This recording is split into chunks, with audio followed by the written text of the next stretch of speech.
What's going on, everyone, and welcome back to another episode of the Gamesite Chronicles, the console gaming podcast where we sit down each and every week to talk about our favorite hobby, video games. I'm your host, Bonfire, and this is episode number 30. And I want to thank you all for tuning in last week. Hope you guys are all doing well out there, maybe staying warm as we near the end of summer. And I hope you had a good week and got some video games in. I know I've been gaming quite a bit, at least as much as I can.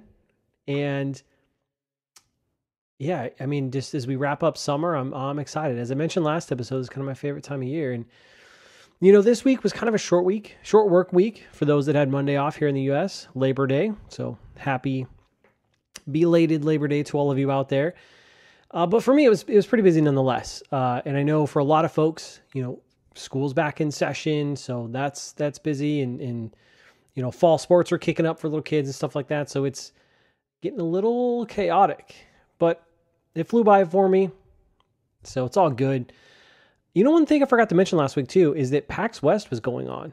So that happened the last weekend for when I'm recording. I'm recording on a Friday, and this will go up the following Monday. But the last weekend, Labor Day weekend, PAX West went on, and I totally forgot mentioning that. And you know, it's something I'd love to go to, and I've been to 3 of them in the past. And I've mentioned that a couple times in the show on some of the games that I've got to play. But it's just, it's kind of hard now, you know, with having a little kid. That obviously changes a lot of things, makes things a little bit more difficult to do things like that. You know, maybe when he's a little older and getting into video games, it could be something we could do together. But it's hard with that. And, you know, I got to be honest, in a little straight up, they were kind of Nazis about the whole COVID thing last year. And about a few other things that they've kind of implemented or treated a few folks. So it kind of just turned me off of it from a little bit. But there is something cool about the event regardless. You know, just seeing all the indie games out there, being surrounded by other gamers, the merch booths, just all the cool games you get to play and see, and just so much going on. And PAX is really known for its indie games. And at PAX West at the Washington State Convention Center, at the very top floor, they just have that entire floor dedicated to indies. And so it's really cool to walk around that and see that. I mean, years past, I got to experience games like Death's Gambit. You know, that was really cool. And you get to talk to the developers because they're all there and really just experience some really neat games that you may not know about or otherwise see the light of day.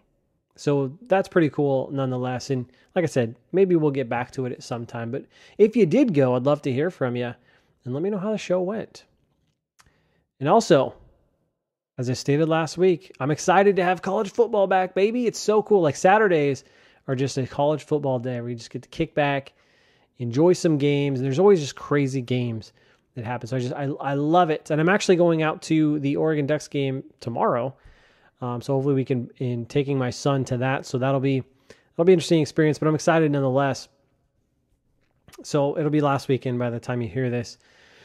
So it should be fun. And, you know, as I mentioned, sports, my son is also starting soccer this weekend. So we just got a crazy weekend ahead of us. And to those of you out there that have kids, you know what it's like. So it's just busy. So recording a little bit early, trying to maintain my schedule and, you know, do what I'm passionate about. Video games. Talk about video games. I love it.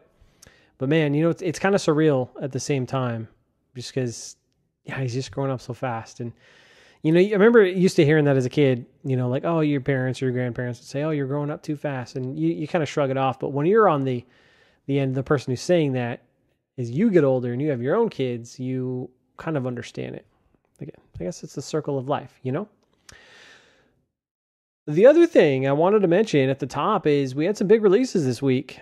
If you're getting into picking up some new games. So I know Splatoon 3 just launched today as the date of I'm recording this. My copy actually came in the mail.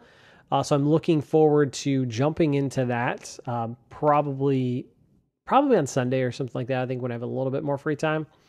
So looking forward to that. Definitely been excited about that game. We'll see what the single player is like. And then that Steel Rising game that I've mentioned, I talked about this game in the past. That game is now out, and I've been watching some gameplay on Twitch, and it looks cool as hell. Like, this game looks genuinely fun. It's you know, it's a Souls-like game, action RPG, You play as a robot. You got these robot abilities. It looks like there's different, different gear you can get, different weapons, and it looks like a lot of fun. I definitely want to pick this game up at some point down the road, but I got a few things lined up that I want to jump into. And we'll get into the games that we're playing here very shortly. Now, shameless plug here. Check it out on YouTube, gamesite.com or youtube.com/gamesite, because I did a short series sharing, that I'm trying to post a video each week showcasing some of my favorite gaming collectibles from my collection. I didn't get episode 3 out this week. Again, it was kind of a chaotic week, a little busy. But episode 3, I'm going to get that out next week, sharing another one of my collectibles. So be sure to check out that series. I'll put up you can also check the podcast stuff up there, and I'd really appreciate if you went over there, gave me a subscription. That would be awesome. Now, those that are new or uninitiated to the podcast, remember the best way to support the show is to leave a rating on the podcast platform you're listening on. Helps us get into the algorithms. You can join me over on Locals, the Patreon alternative website. Don't have to donate. I'm not asking for any donations or anything. I just kind of want to cultivate a community over there because it's a really cool site. Get you over there, and then we'll do something down the road. But the GameSite Chronicles.locals.com is where you can go. You can also check out the podcast there if you'd like.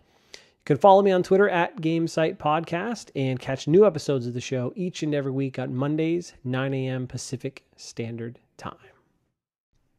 Now, for this week, I want to kind of do something a little different, and it's something I've been thinking about for a while. I want to dive into live service games. I want to talk about them from a couple different angles, and just really kind of, I've did a little research and pulled up some stats and stuff like that. And I've just been thinking about live service games a lot lately, and I've been wanting to talk about it on the podcast. So that's the main topic for this week. There are also a couple smaller news items I do want to touch on, such as that Evil West game. They had a new trailer, and then there's some new PlayStation 5 accessories. There's a new color that was revealed. So I want to touch on those very briefly, but mostly we'll be talking about live service games. Now, I know there's also some big news, kind of piggybacking off of what we talked about last week with Xbox and Call of Duty, as Jim Ryan is kind of fired back at Xbox and about the Call of Duty franchise and kind of the negotiations that are kind of happening in the background. And it's kind of just, it's certainly flamed the console war, and it's just really interesting to kind of see what's happening between these two companies and the business strategies that are involved. And it's definitely newsworthy, but I don't want to belabor that topic. I want to let a little time go by before we dive back into it, see what else happens before we bring it up again. But it's interesting nonetheless. But now, before we get into that stuff, let's talk about the games that we are playing. And as always, remember to write in to the show. Let me know what games you've been playing so we can incorporate those into this segment. I'd love to hear from you. For me, I've really only been playing one game, and that's Inscryption on the PlayStation 5. This is that indie card strategy roguelike game. And I'm probably now about 10 to 12 hours into this game, I think. I haven't looked at my play clock in a little bit, but I'm probably up there. And this game has definitely got me hooked. I'm not going to spoil anything about this game. It is pretty crazy. There's some stuff going on that kind of make you say like, what? Like stuff that you wouldn't really see coming. And it's awesome, man. It's got its claws in me, and I can't, it's hard to put down. So it's funny because I never thought that I would enjoy a game that's basically a strategy card game, but it's genuinely fun. And the game actually the game does a great job, I think, at introducing new things to kind of spice up the strategy, spice up the gameplay, and kind of always keep you on your toes as you progress through the game. So this game is awesome. It's really awesome, and I can definitely say this is probably one of my favorite games that I've played this year thus far. I still haven't beat it yet, so we'll see how the game concludes. But yeah, it's pretty damn cool. I'm not gonna, I don't really want to say more than that because if you're interested, I want you to just go out and experience it, because that's how this game is meant to be played. Like, don't look up anything for yourself. Just go out, just play it and experience it for yourself. You won't regret it.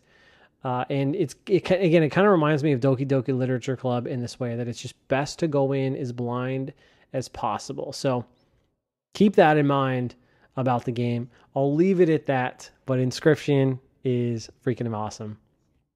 Now, as I mentioned at the top 2, Splatoon 3 just came out, so I'm going to be jumping into that, be playing that. I kind of want to jump into the campaign, play some multiplayer matches, so I'll be kind of doing that on the side. Nice thing is, with the Switch, I can do that, laying in bed or something. So super stoked about that. And then I also picked up Salt and Sanctuary, and I've talked about this game. This is the follow-up.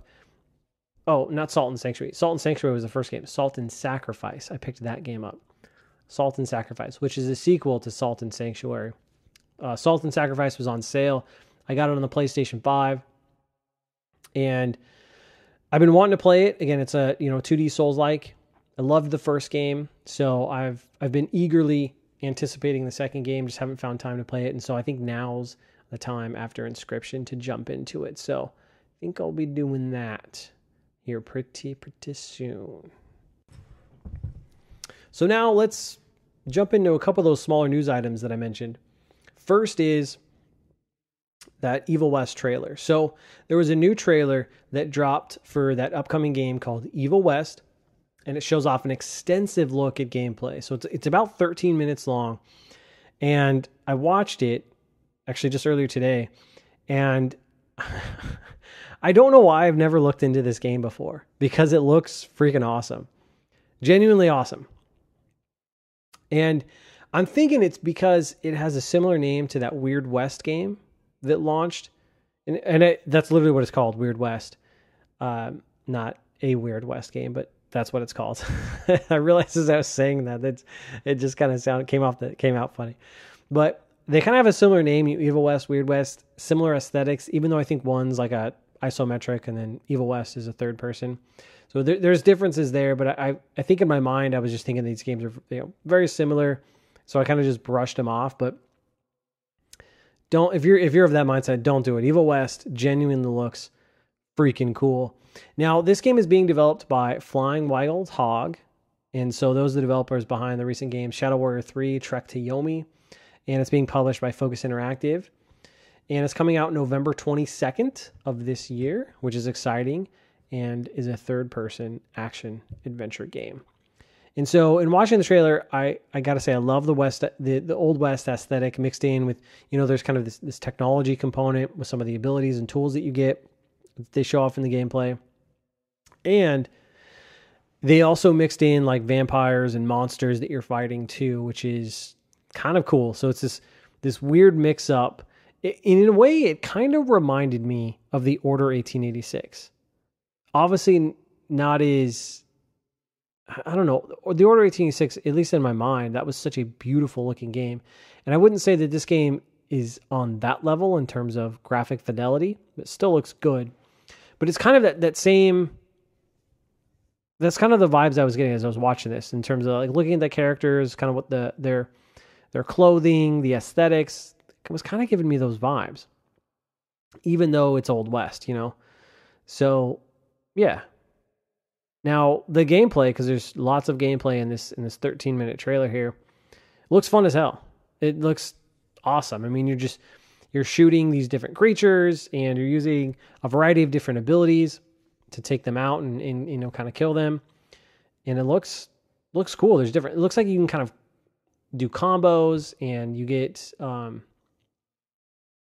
various abilities that you can kind of chain together, I think. So it looked like a lot of fun. And it's kind of has that old school third person kind of movement and tropes, and kind of reminds me of like Darksiders, like where it's a little stiff but it's still fun and looks good. So I kind of get those vibes, but you also kind of, the way, at least what they showed in the gameplay, kind of has that old school vibes too, where you kind of like enter the arena, fight the enemies. There's kind of these hub areas where you can level up your character, upgrade your weapons, and so on. So either way, like, I'm totally okay with that. And I think it looks like a linear game, at least from what I was seeing in the gameplay. I don't know if it's like stage based, or I don't think it's open world. So I don't know, but either way, I I hope it's an open world. I'd much prefer a linear experience. So we'll see, but it looks awesome. So check out the trailer for yourself. I'm going to keep an eye out on this one. I doubt I'll get it day one just because I'll probably still be playing God of War Ragnarok since that comes out earlier that month. But I do want to try this game out at some point, and I'm kind of curious, well, what the reception will be because, like I said, man, it looks pretty dope. Now, the other news item I wanted to touch on very briefly, just because I found it kind of cool, is that there's some new PlayStation accessories, or at least a color scheme. So PlayStation announced a new colored controller and accessories for the PlayStation 5, which is the gray camo. So they've got a new gray camo DualSense. They've got a new camo headset, their 3D Pulse headset, and new gray camo faceplates for the console.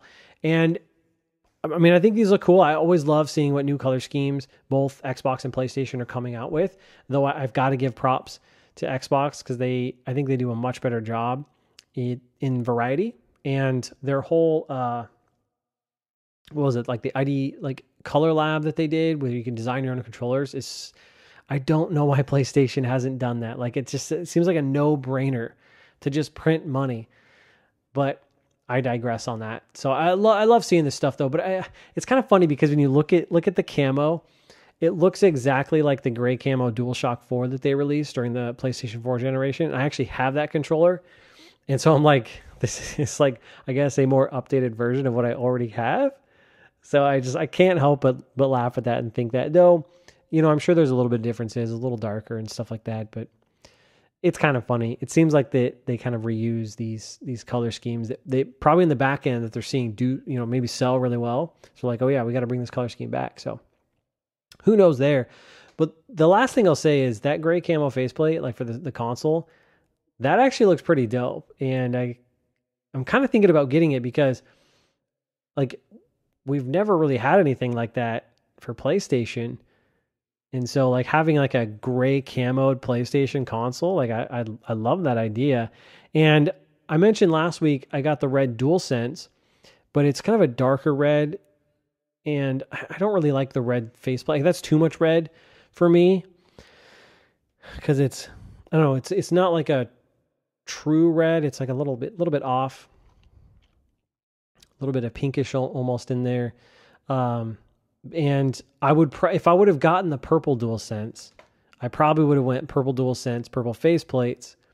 But now I'm kind of leaning towards let's get the camo faceplates because it just looks cool. So I don't know. Just check them out. They look pretty cool. I just wanted to highlight it because I love it when PlayStation comes out with these new things because it's always fun to see what they're coming out with. So check it out. And with that, let's dive into the main topic of live service games. So as I mentioned, I wanted to dive into live service games because I've been thinking a lot about them, especially since that Destiny showcase. I think that happened a couple weeks ago. Got people, and there's a new season that started, I think, in Destiny. And, Destiny is one of those games where I've always just kind of wanted to come back to because I hear so many good things about it. And I just never get around to it, but I've been thinking a lot about it here lately. And also Call of Duty Warzone, ever since we had Legend of Cotton on the show, kind of gave me the rundown of Warzone. It sounds really fun. And so I do still want to try that at some point. And so I've just been thinking a lot about live service games. And so I wanted to finally dive into this topic. And I want to approach it in this way. So I want to start out kind of first sharing my experience with live service games, kind of in my perception of them, and kind of set the context that way. So you understand kind of where I'm coming from based on my experience. And then I want to go over some facts about these games and the impact that they've had on the industry. And then lastly, kind of wrap up and talk about the future, really speculate. So let's start with my experience with live service games. And I'll start off right off top. I'm not a big fan of these games. I've played some and definitely put quite a few hours into some of them. But I'm just not a huge fan. But I have played, I've tried Fortnite. I've played both Destinies 1 and 2 all the way through, some of the end game content. Destiny 2 I actually put a lot of time in right at launch, through the campaign, played some of the end game, and then kind of got bored of it, came back after a couple of the expansions came out, Really loved, I think it was that Forsaken expansion. That one was awesome.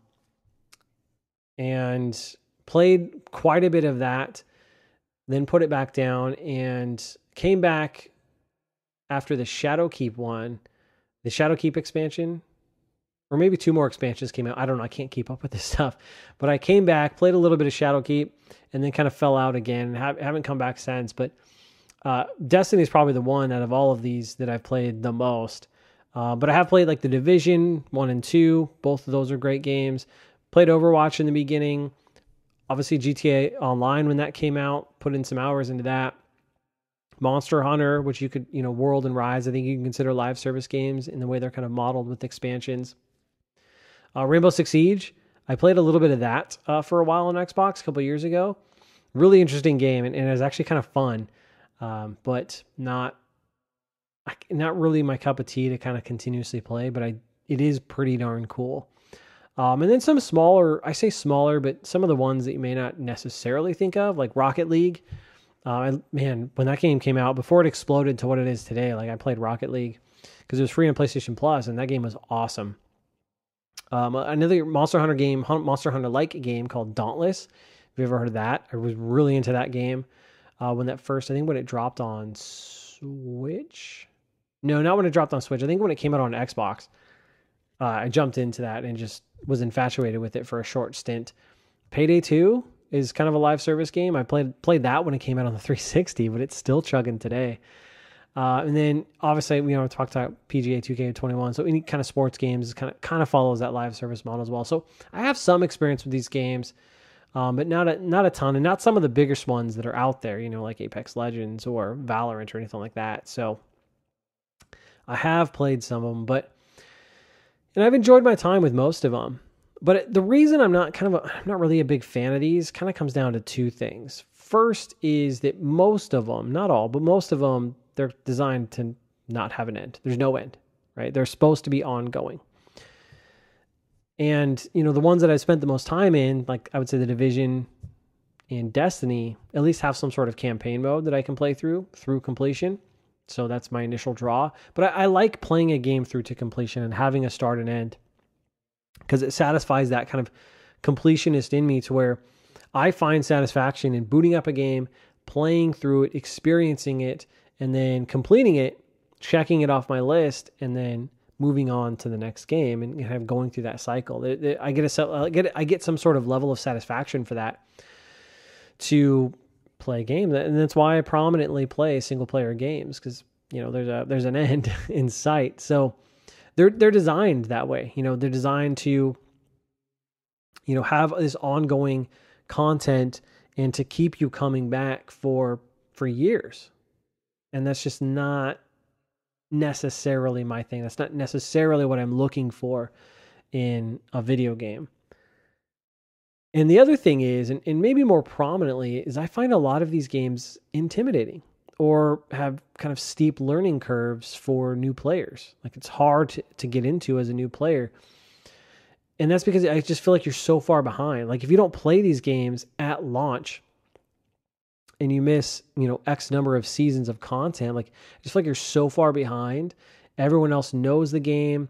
Everyone else is, got all this cool stuff from other content. Although I know it doesn't like necessarily give you any advantages for most of these games, but I find it intimidating.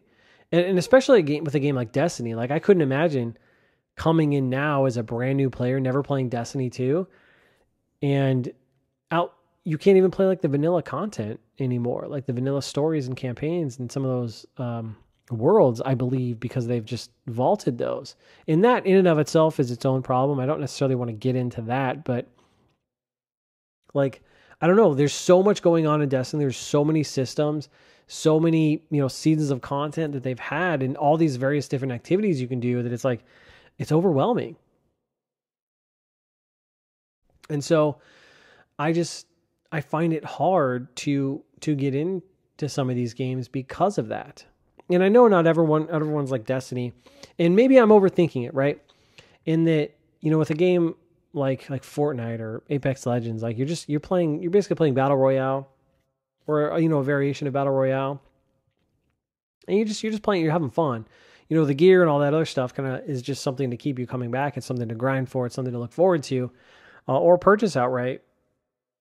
But I don't know. I still find it intimidating. Like watching Warzone, some gameplay of Call of Duty Warzone, and just seeing how quickly some of these players move around, and they know everything. They know what weapons they're looking for. They know what gear to use, how to use it. And as a new player, like, I'm going to get my ass handed to me because I don't know what the hell I'm doing. I don't know the maps, any of that stuff. And I don't understand, you learn that stuff over time, but that's a factor for me. It's intimidating if you don't know, necessarily know the game, or it's, I don't know, I feel like it's hard to jump into as a brand new player. So it's kind of where I'm coming from when it comes to live service games. Like, basically, I like to have an end to my games. I like to see games through to completion. And I feel like some of these games don't make it easy for new players to kind of jump into, because they're very complex, not all of them, but they're complex, they're deep, and they require you to invest and spend a lot of time in them, I think, to get the most out of them. And that to me is intimidating. So with that aside, that's kind of my experience with live service games. I want to jump into some facts about the current state live service games in the gaming industry. So first of all, I think it's pretty apparent that, like, the top streamers, the top games on Twitch and YouTube, they're like all live service games. like seriously, like, if I were to look through, let me pull it up here. I got Twitch here. Pull up Twitch here. If I were to go to the top viewed games, let's see, we've got Grand Theft Auto 5, so GTA Online, with almost 268,000 viewers. We have Valorant with almost 182,000. League of Legends, Apex Legends is, what is that, number 7. Minecraft, Fortnite. No, Minecraft isn't really a live service. I mean, not really a live service game, but Fortnite up there with almost 70,000. Counter-Strike, Dota 2, World of Warcraft, Call of Duty Warzone, Dead by Daylight, Teamfight Tactics, Splatoon 3 is up there because it just released. Path of Exile's up there, Madden 2023, Genshin Impact. I mean, the majority of these games with all the viewers are all live service games.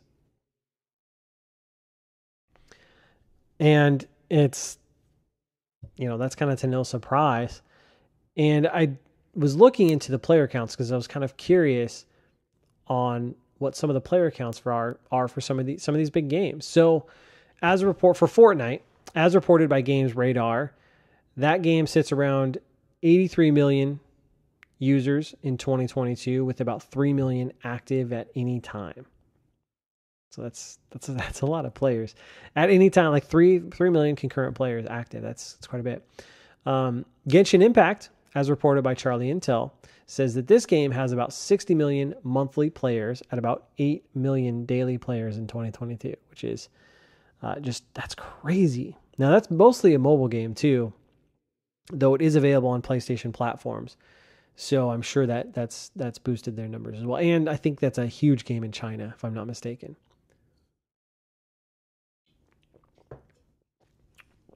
Let's see, Apex Legends, since its launch, as reported by Dexerto.com, they've had 130 million players that have played this game. And in August, EA revealed that it averaged 13 million weekly active players, that's a lot. It's a lot of people that have played that game. Destiny 2, as reported by TechCake.com. So Destiny 2 has had between 800,000 and 1.2 million concurrent players across all devices in August of 2022. That's what they estimated.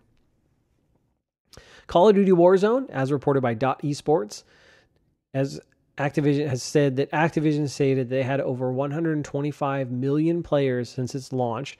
That was as of June 2022. And according to Active Player, which is another website, in August to September, the 30-day average player count was 53 million, which is wild. And that one's also on, I think I saw an article that's coming to mobile. They're going to have a mobile game for Call of Duty Warzone, that's insane. That's going to be just a printing money at that point. Let's see. Sea of Thieves, as reported by Active Player, in the last 30 days has had a peak of 1.6 million players and averaged about 16.6 million players for that last 30 days. And Rare stated they celebrated 25 million total players in October of last year. So that's total million people that have played that game, which is pretty astounding for that game. That game is just chugging along, and I know it's usually on top of the Steam charts. I know a lot of Xbox people enjoy that game, so that's a crazy one as well. So these are just some examples that I bring up to kind of point out that a lot of people jump into these games, and I think that's pretty evident by some of those numbers. We all know people play Fortnite. Genshin Impact's huge. Apex Legends is huge. A lot of people play Destiny. Warzone's insane. Sea of Thieves is great. So, and there's tons of others, right, that I didn't even look into. But this is just an example of the sheer number of people jumping into these games. And a lot of them, I think actually every single one that I touched on, with the exception of Sea of Thieves, is free to play. And I think that's a key component here to the formula. So now we got player counts. Let's look at revenue. How much money are these things making? So as reported by Nintendo Life, which is a pretty cool website, by the way, if you're a Nintendo fan, and I think it's a sister site to Push Square. So both of those sites are great. They said in May of 2022 that EA stated in an earnings report that they have made $2 billion from Apex Legends since its debut in 2019. $2 billion. That's a lot of freaking money. Additionally, they noted that EA generated $5 billion in revenue from live service games. This was, I think, service games and other games. There's some other in that category, versus $2 billion in full game sales in 2021, so last year. So that means I think it's 70% of their revenue comes from live service games, which is bananas. God, that's insane. Let's see, Fortnite. Fortnite has made $5.8 billion in revenue in 2021 for Epic. They made $5.1 billion in 2020, and it just seems to be just keep growing. So, I mean, that is an insane amount of money for a free-to-play game, because that's all done through microtransactions and passes and all that stuff. That's wild. As reported by Dot Esports in August of 2021, Warzone is reportedly making $5.2 million per day, which is insane. Again, that's an estimation, so take it with a grain of salt. Forbes reported back in May of 2019 that Rainbow Six Siege has reached $1.1 billion in lifetime sales. So that would be game sales, because that game isn't free to play, as well as microtransaction sales. So that's pretty good for Ubisoft, I would say. So good on them. And that game's still chugging along too. And then Forbes also reported in May of this year that Genshin Impact has made $3 billion in revenue since its mobile launch, and makes about $1 billion every 6 months now on the mobile space alone. This doesn't include PlayStation, which is wild. Oh my God. These numbers are insane. When I was looking these up, there's just so much money being made. I'll save my thought here for a second. Let's see. Continuing down my list here, according to VG Insights, Sea of Thieves has made $172.8 million in gross revenue. So that would also include, content sales as well as the game sales itself. But that's no laughable chunk of change. That's some good money there. So again, just those examples are to paint the picture that there's a lot of money being made on these games. Now, I know not all games are created equal, but there's a lot of money, and everyone's chasing this. And I was going to get into it just a second ago, but I got to ask, this is so much money. Who's buying this stuff? Genuinely, who is paying for this? I don't understand. I genuinely don't understand. But if this is what people are the market speaks. This is what people are spending money on. So this is it. This is the direction. And so, I mean, when you're selling skins from anywhere from $5 to $20 per skin, like, it kind of makes sense when you think about it in that context, and then you got your skins for, $5 to $20, and you got your battle pass for, I don't know, $10 to $30. I mean, it doesn't take much to equate what a full AAA game price would be at $60, $70. And they're spending more than that. So a lot of money in this section of the games industry market. And it's just, I find it interesting just how much money people will pay for these passes and skins in these games. And, certainly being free to play helps this value proposition because there's no money to get in. The argument is you don't have to pay money. And you're absolutely right. You don't have to pay money. But in some people, when they find that live service or free to play game that they really enjoy, they're willing to pay money because they want to support the product that they like and kind of get something out of it. And clearly from those figures, there's a lot of people doing that. And, there's even a lot of money made in paid games too, like Rainbow Six Siege, Call of Duty. I know I talked about Warzone here, but, they're still making a lot of money through microtransactions in the regular annualized Call of Duty games too. And you got Overwatch, remember the whole loot box thing? That was making a lot of money too. And that was a, full price game at launch. So there's a lot of money to be made in this kind of microtransaction live service market. But as I mentioned, not all games are created equal, right? And so we've seen a lot of games kind of try to achieve this and not make it through and fail in some inglorious fashion. I mean, Anthem, anybody remember that game from EA? Anthem was a colossal failure. And, I remember playing the beta of that game, I think, before it came out. And, it was interesting. I played it. I didn't play it for very long, but it just, I don't know. You could just kind of tell that this wasn't it. And the way EA kind of talked about that game, marketed that game, that was kind of a disaster written all over it. Then we had, Avengers. We had Avengers from Square Enix. I think we all know kind of that story.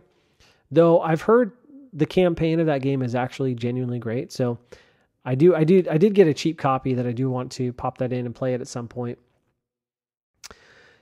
I put Fallout 76 up here. So, cause that was kind of a failure at launch. So to some degree, though I've heard they, some of the updates post Wastelanders, where they introduced NPC characters and stuff like that. I've heard that game is actually kind of turned around to some degree, but I think so many people got burned from that game at launch that, it'll never, I think, reach this level of success that we just went through.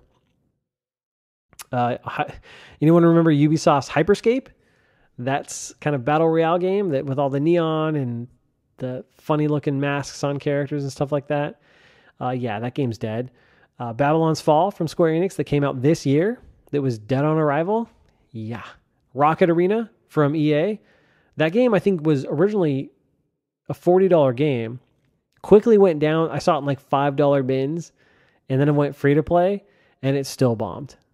Then from way back in the day, Evolve, that was kind of teetering on the early live service model in terms of like getting people in the door, multiplayer only, and stuff like that. But that game is dead on arrival too. That game had some major hype behind it too. And I was all about that game. I remember seeing it at PAX 2014, the first year I went to PAX, and just being enamored with it. They had such a cool display and the game looked so cool. And I was watching some matches, cause the line was huge. So I was just watching some people play. It looked so awesome when it came out. Like I enjoyed it. I played a little bit of it, but it just wasn't, it couldn't keep life because that eventually went free to play and then died. And then good old Cliff Bleszinski's Lawbreakers. That game was actually a fun multiplayer game. I think I played a little bit of one of their betas and it was kind of a cool concept, but it's just such a competitive space that, yeah. And that game, I put that in there because again, it's multiplayer focused, but these had microtransactions and stuff like that. So it's kind of teetering in the live service world, but it just couldn't break through. So not even Cliff Bleszinski. And he had another one too, that like battle royale bike game. Like you could I don't know, it was like supposed to be like a game show and you could ride your bikes on half pipes and stuff like that. I forget what that game was called, but that was just an utter joke if I've ever seen one. Like, that is embarrassing, that game. But I digress. So there's lots of examples where these games just don't make it through. And also, we've kind of seen this evolution in the games industry, kind of moving to live service models and almost blending in, the live service with the multiplayer genre. And so that's where you get games like, like Lawbreakers, is where you see heavy monetization, like Overwatch, in terms of continuously, Rainbow Six Siege, continuously updating content, offering microtransactions, etc. So this kind of blend between those genres and this continuous drive to achieve a live service game. I mean, look at Square Enix. I've talked about them and I've criticized them heavily for their just this incessant need for them to get into the space, and they're guilty because they shit out games like Babylon's Fall, Avengers, not good. Ubisoft is doing the same thing. They're turning all their games really into live service games. Got that upcoming game Skull and Bones, which when it was originally shown off looked like an awesome Assassin's Creed spin-off type game. And now it's just going to be this generic live service pirate game. The more I see it, the more just generic it looks. And so it's that game is probably going to be dead on arrival if I'm being honest. But they also got that new Division free-to-play game, like Heartland, I think it is, which I think we're supposed to see at the time I'm recording this tomorrow. So maybe we can talk about that next week. And then Assassin's Creed supposedly is going to be a live service game, though I think they've got a couple different versions of Assassin's Creed coming out. Again, we'll know more tomorrow after their Ubisoft event. So we got those, and then most big AAA games are kind of being designed and built with these concepts in mind, in the sense that they want to have post-launch content. We see that with, some of these big games, even like Ubisoft. I'm going to go back to Assassin's Creed because even their big main, like Assassin's Creed Valhalla, they were like, here's kind of the roadmap for this game in terms of some of the content expansions you can expect to receive, and then selling kind of a season pass, and kind of doing that for a couple of years. There are a lot of games that are kind of doing that and trying to maintain their player base and keep people coming back to their games, and then finding other ways to monetize them. And then, with this blend of multiplayer, obviously multiplayer is just, that's what it's all about, right? You got multiplayer only games coming out that are going to be monetized through skins, passes, etc. New free map packs, so content to keep you coming back and trying to get you to spend money and stuff like that. So there's just, it's flooded everywhere. It's everywhere within video games. You can't escape it. So I go through all this and I lay this information out to say that live games are the future, or at least the near future for now. Like this is it, folks. This is the direction that we're going. And as I mentioned, they're incorporated into even some of the new games that are coming out. So I know Diablo 4 is kind of moving in this direction with having kind of post-launch content.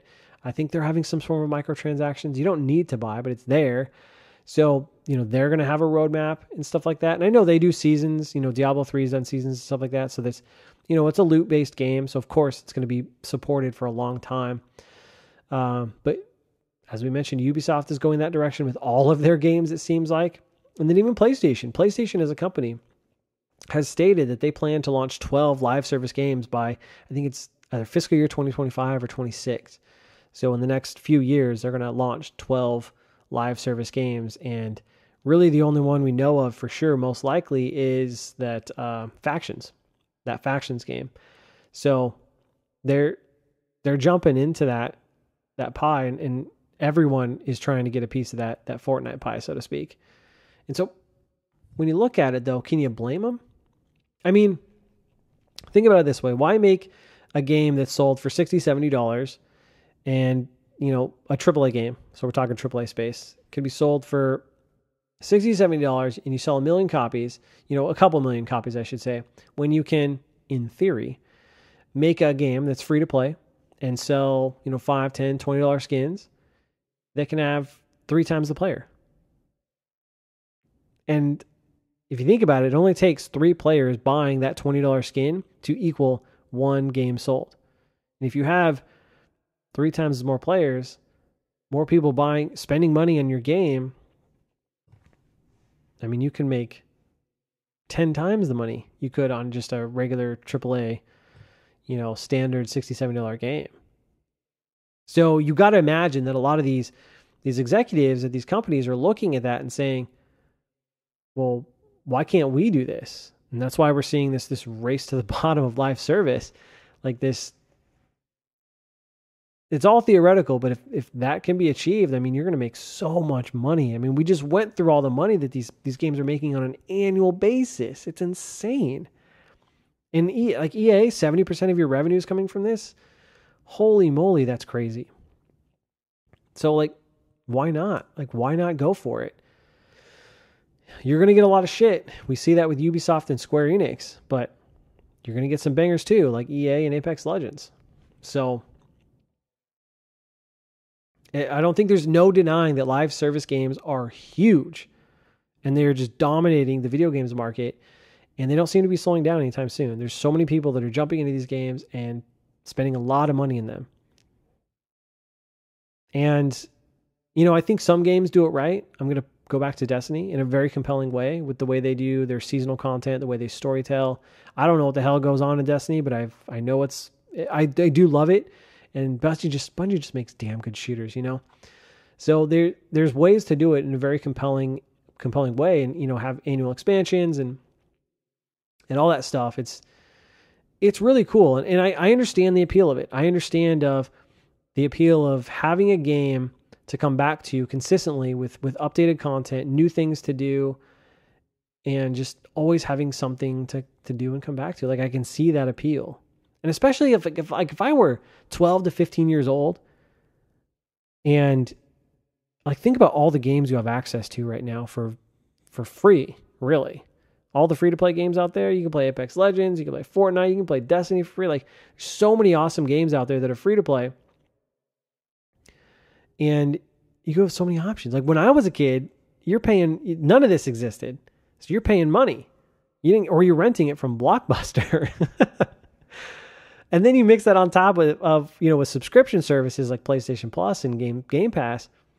Dude, for very little money, you're getting access to a ton of games. Dude, kids these days are eating good in the video game world. You know what I mean? But, I digress on that. But, man, my whole thing with this is that I like my single player games, and even single player narrative games or single player games like Souls games, JRPGs, smaller titles like I'm playing like Inscription. But I don't want them to go away in lieu of, the live service chase. That's one of my big concerns here. I respect live service games, and as I mentioned at the top of this segment, I do want to dabble in them. I got to get past that intimidation factor. Maybe just jump in. Maybe I need some encouragement from y'all to just say, hey, just fucking just go do it. Quit being a little pansy and just jump into one of them. Just have some fun, man. That's what it's all about. Maybe that's what I need to do. But it does worry me, because I don't want us to have, less of these single player games. But I kind of think that's the direction we're going to go. And again, can you blame them? Look, the writing's on the wall. The money's there. So and the market's speaking right now. This is what the market's telling game developers and these publishers to do, to make live service games, because there's a lot of money to be made. Y'all are spending money on live service games. That's what y'all are playing. That's what they're going to keep making. And so I do think we'll continue to get single player games to some less of a degree, less capacity. But I also kind of envision that over time, folks are going to get tired of these live service games and this formula, and we'll see the industry kind of ebb and flow back into single player games. Almost similar to what we've seen with Call of Duty and Battlefield when they ditched their single player campaigns, I think it was Black Ops 4. Then the next year, they're like, oh, that probably wasn't a good idea. Let's have a single player campaign. And then Battlefields did that with 2042. And then I just saw a story that they're having a different studio work on a story-driven Battlefield game. So kind of funny in that regard, in that sense. But you also don't forget EA's statement when they said folks don't play single player games, only to then shift back and turn their almost defunct BioWare studio back into Mass Effect Dragon Age, as well as remake Dead Space. So single player games aren't going anywhere, but I do think we're going to see less of them in this free to play dominated market. And until the market says, hey, we don't really want this anymore, this is what we're going to get for a while, because there's a lot of money being made there, and there's a lot of people spending so much money in these games. So that's my fear, just as a fan of single player games. But I'm not opposed to jumping in and trying it out. And again, I just need to just jump into one. So send me some words of encouragement on which one I should jump into. I'm leaning towards getting back into Destiny, but let me know what y'all think. So that's all I got for this episode of the podcast. Again, live service games I just find so fascinating, and the current state is just bonkers. So I wanted to dive into this topic, and hopefully you found some of this information interesting. And as always, I'd love to hear from you. So let me know what you think about this, either down in the comments below on YouTube, hit me up on Twitter at GameSite Podcast, or hit me up on Locals at the GameSiteChronicles.locals.com to share your thoughts right into the show. And additionally, feel free to write in with any questions, concerns, comments, thoughts, or ideas. Love to hear from you guys. You can help out the show by dropping a rating on the podcast platform you're listening in. Helps out. Help us get into the algorithms. Share it with your friends. If you have any gamer friends that would love to tune into the show. And I'm working on getting, as I mentioned last week, Xbox Tavern, getting them onto the show so we can talk more about Xbox, because there's some interesting things going on. And I'd love to kind of pick their brain about the website too, kind of how it came to be. So I've got that into the works, but that's all I got for today. So thank you guys for your time, your kindness, your love, your support of this show. Appreciate all that stuff. I hope you guys stay safe out there. I hope you guys play lots of video games. Enjoy this weekend or next week. And until next time, I'm Bonfire, and I will see you online.